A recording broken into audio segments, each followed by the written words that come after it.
Kidlat News Updates. Mga balita ngayon, miyembro ng New People's Army, patay, 2 baril na samsam sa Butuan City.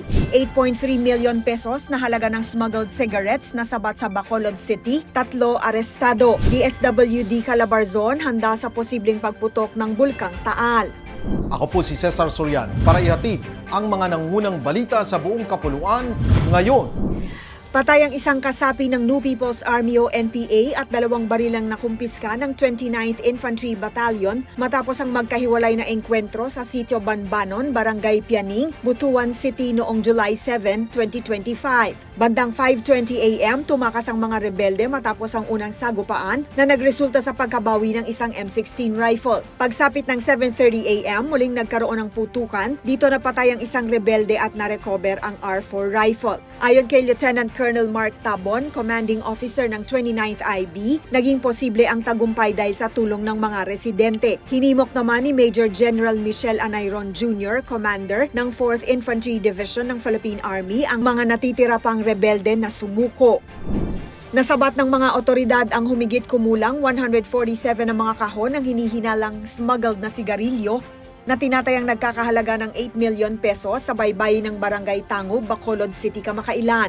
Ayon kay Major Cart Bonilla, Acting Deputy Commander ng 4th Special Operations Unit ng PNP Maritime Group, ang grupo nila ay nasa seaborne patrol nang namataan ang isang bangkang may dalang kahina-hinalang kargamento. Agad nila itong hinabol at nakipag-ugnayan sa CIDG, Bureau of Customs at mga unit ng pulisya para maharang ang sasakyan. Arestado ang 3 suspect na sina Sibang Sali Sadhari, 38, Husaim Aram Ajibon, 43, at Alisidi Umran Isnani, 29, pawang residente ng Bacolod City. Nakapuslit ang bangka at iba pang sakay nito. Kakaharapin ng mga nahuling suspect ang kasong paglabag sa Republic Act 10863 o Tariff and Customs Code. Tiniyak ng Department of Social Welfare and Development o DSWD na handa ang Field Office Calabarzon sa pagresponde sakaling pumutok ang Bulkang Taal. Ayon kay Assistant Secretary Irene Dumlao ng Disaster Response Management Group, nakaalerto ang Disaster Response Team ng DSWD sa pakikipagtulungan sa mga LGU at kaukulang ahensya matapos magbabala ang FIVOX ng posibleng pagsabog.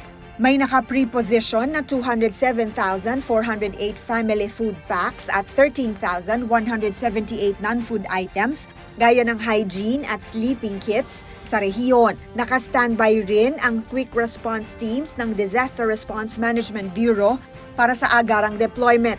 Dagdag ni Dumlao, patuloy ang replenishment ng family food packs sa ilalim ng direktiba ni Secretary Rex Gatchalian upang hindi bumaba sa 3 million ang national stockpile. Pinayuhan din ng mga residente sa paligid ng lawa ng Taal na maging mapagmatsyag at makipagtulungan sa kanilang LGU para sa kaligtasan.